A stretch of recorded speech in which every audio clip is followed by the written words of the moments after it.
Vous vous souvenez sûrement de tout le débat qui a eu lieu en France et en Europe quand le gouvernement de Nicolas Sarkozy a expulsé vers la Roumanie des centaines de Roms, des Gitans installés clandestinement en territoire français.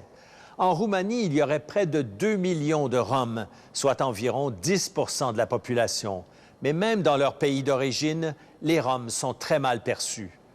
Notre collaboratrice Angélique Kourounis a pris la route vers la Roumanie à la recherche de ce peuple très particulier.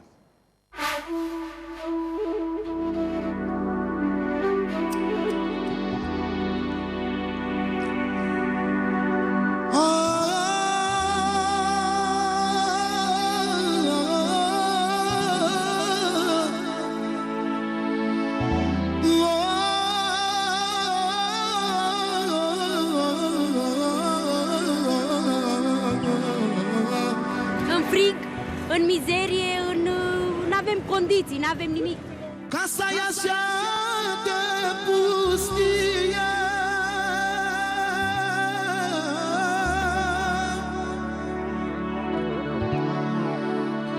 Unde mă uit de vă pe tine.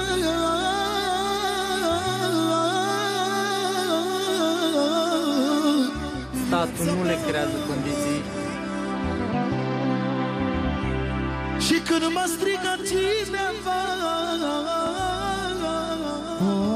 La Roumanie, un petit pays latin coincé au fond de l'Europe slave, avec ses traditions, ses icônes, ses petites maisonnettes et ses gitans. Gitans, Tziganes, Romano, puis plus politiquement correct, gens du voyage ou même Roms. Un nom que l'Europe pudiquement a décidé d'attribuer à ce peuple pour lui rendre une dignité perdue et rompre avec la marginalisation qu'il subit. Je te dis la vérité. Pour la communauté européenne, on est devenus des Roms. Mais ici, dans la réalité, on reste des Tziganes. Comment se passe la cohabitation avec le reste de la population roumaine? Y a-t-il cohabitation ou simplement des ghettos à la périphérie des villes et des villages? Nous sommes allés dans les quartiers réputés mixtes de la capitale, Ferentar et Rahova. Le constat est sans appel. Je ne veux même pas les voir. Ils ne m'intéressent pas. Je ne dis pas que les Roumains sont des anges. Mais eux, ils sont pires que tout. Ils exagèrent. Ils causent beaucoup d'ennuis aux Roumains. Je ne crois pas qu'ils soient marginalisés, et s'ils l'étaient, ce serait de leur faute. Ils ne font rien pour s'intégrer. Je suis roumaine, eux ce sont des gitans. Ce ne sont pas des gens bien, ils jurent, ils crient. Il y en a un qui habite dans notre immeuble, il ne fait pas d'histoire, il est roumanisé. Roumanisé, le sésame de l'intégration, mais aussi le déni d'une identité séculaire. Être, mais ne pas paraître rome. On accepte les gitans ici uniquement s'ils sont roumanisés. Mais quand on habite le quartier de Rahova, roumanisé ou pas, on est stigmatisé gitan.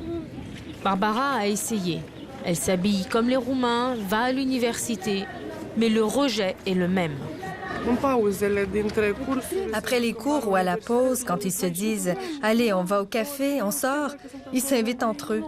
Quand je suis là, ils ne m'invitent jamais. Alors c'est moi qui dis à ma camarade, qui est une Rome comme moi, « Allez, viens, on s'en va. On va ailleurs. On n'est pas à l'aise avec eux.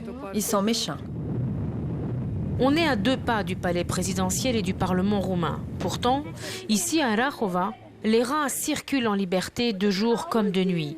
Les ruelles en sont infestées. Les enfants marchent pieds nus au milieu des rongeurs. Ils se font mordre dans leur sommeil. Ici, personne ne ramasse les ordures. Le chômage bat son plein. Seules les antennes de télévision rappellent qu'on est dans une capitale européenne. En Roumanie, on trouve normal que les Roms soient en marge de la société. Pourquoi? En est-il de même pour tous les Roms du pays? On a voulu savoir et on est parti à la rencontre de ces Roms méconnus. Première étape, Alexandria, au sud-ouest de Bucarest.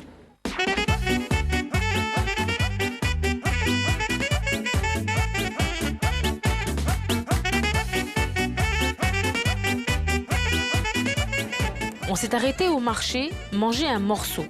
Et on est tombé sur cette famille de gitans Gabor, ceux qui travaillent le fer. Les hommes portent de grands feutres noirs, les femmes des nattes colorées et des jupes plissées. Ils sont en colère et ils veulent témoigner. Notre métier se transmet de père en fils. Nous sommes couvreurs, ferblantiers, charpentiers. Nous sommes des gabords. Notre nation ne vole jamais et ne mendie pas. Mais nous voulons être libres. Nous nous sentons humiliés. Jigniți, ca pe timpul cum era cu evrei, strămoșii noștri, era strămoșii noștri care erau bătrânii noștri. Era ca cu Antonescu, că era pe timpul lui Hitler. Așa suntem considerați în alte țări, jigniți suntem. Vous voyez nos mains? Elles sont faites pour tenir un marteau. Nous sommes des artisans. C'est pas juste de nous marginaliser, de nous mettre de côté. Et là, surprise, deux autres gitans à l'allure tout à fait différente interviennent dans la discussion. Moi aussi, je suis une tzigane. Ici, on essaie de jeter les tziganes dans la communauté européenne. Les Roumains veulent que l'Europe nous intègre, mais ils ne le font pas eux-mêmes. Ce pays n'arrive pas à nourrir ni les tziganes, ni les Roumains, et c'est une catastrophe. Și considerați că în ziua de astăzi mai există discriminare, nu? Mai mare ca pe timpul lui Ceaușescu. Mai mare ca pe timpul lui Ceaușescu. À la sortie d'Alexandria, on entend parler d'un village gitan extrêmement riche, Buzescu. Buzescu, c'est par là, tout droit. C'est un village riche avec de bons travailleurs. Ils sont partis en Espagne avec leurs enfants et leur famille entière. Ils travaillent jour et nuit. Ils ont économisé et ils sont revenus. Maintenant, ils construisent leur maison. C'est normal, ils ont travaillé toute leur vie. Ils n'ont rien volé, comme nous.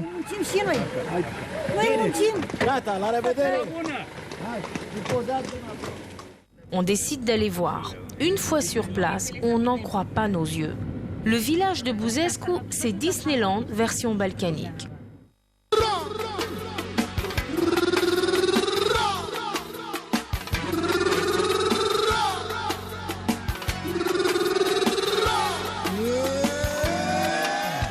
On voit le superbe travail des gabords, mais ce luxe on ne peut plus kitsch surprend d'autant que les constructions continuent.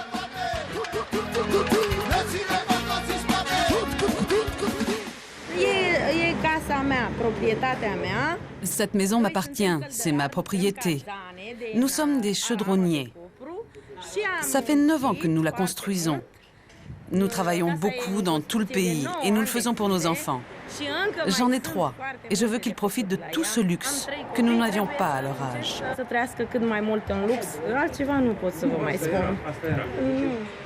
Dans le passé, les Gitans n'avaient pas accès à la terre, c'était réservé aux Roumains. Ils se sont donc reportés sur le commerce et l'artisanat.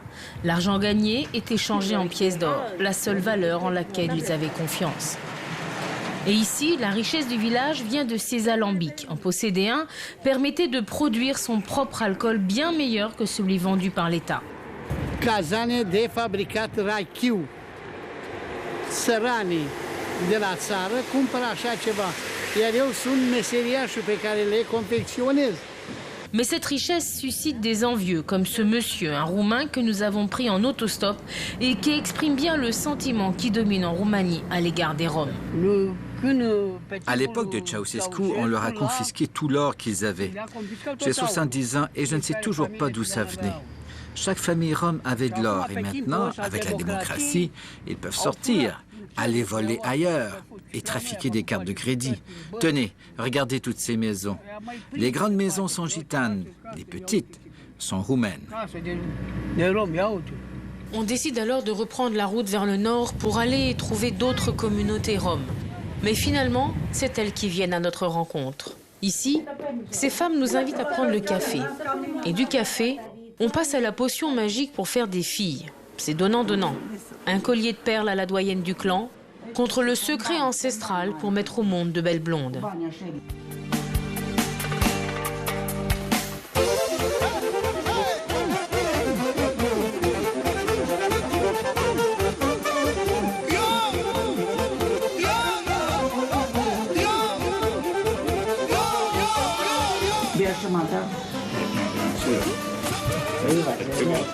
Avec de l'agent, du basilic,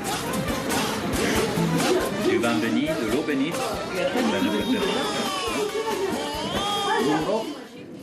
Les meilleures choses ont une fin. On doit reprendre la route. Avant de se quitter, Une des femmes un peu timides s'approche de nous. Elle voudrait passer un message à sa sœur adoptée au Canada il y a bien longtemps. Elle s'appelle Mioara. J'aimerais la voir, lui parler, qu'on puisse la connaître.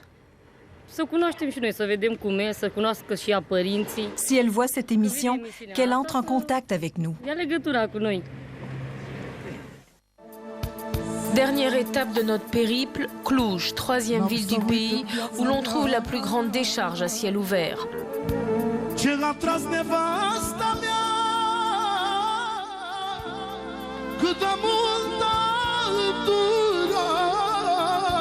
Là, sur la rampa comme on l'appelle, vivent les plus pauvres parmi les pauvres. 120 familles de Roms, oubliées de tous, au plus bas de l'échelle sociale, qui sont venues ici des 4 coins du pays pour survivre et pouvoir travailler sans voler ou mendier.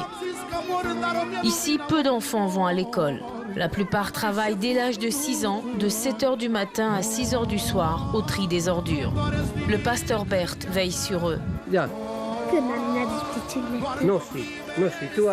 stricat bicicleta. Nu eu. This is one of the twins. She recognized my voice. Servus. Servus. Bine. Tu ești bine? Da. Nu mai faci copii. Nu mai faci. Le père Bert s'est occupé des jumelles aveugles pendant plusieurs mois. Puis elles sont revenues vivre avec leur mère, à nouveau enceinte après 10 enfants. Et là, le père Bert met les pieds dans le plat. Je leur dis qu'ils doivent arrêter d'avoir des enfants. Je sais que plusieurs religions encouragent ça et que les enfants sont considérés comme une bénédiction de Dieu. Mais Dieu nous a aussi donné l'intelligence. Il faut s'en servir. Ils doivent arrêter de faire des enfants et aller voir des médecins qui leur expliqueront les méthodes de contraception.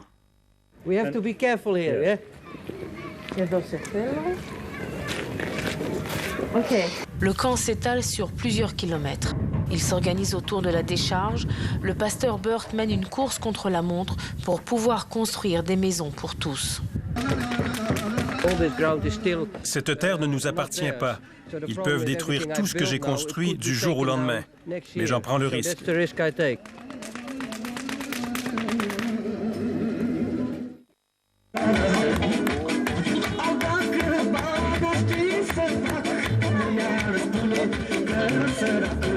Aujourd'hui, on est samedi, dernier jour de travail, l'air est à la fête.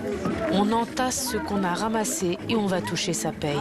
Demain, les enfants ne travailleront pas. Ils iront jouer dans l'église et leurs parents iront à la messe.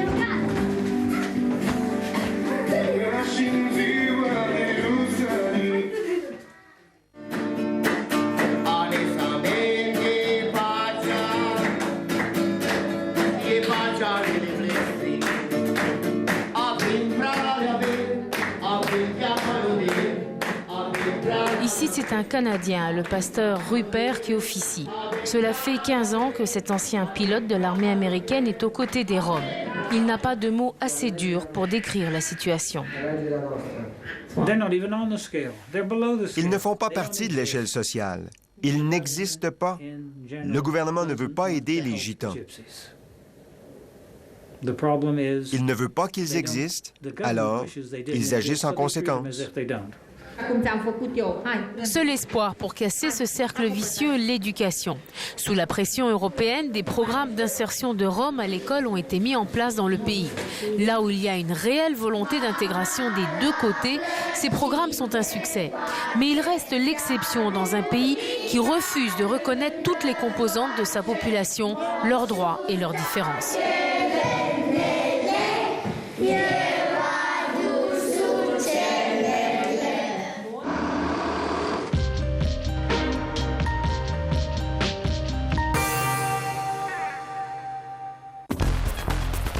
Si vous désirez revoir nos reportages, je vous invite à consulter notre site web à cette adresse.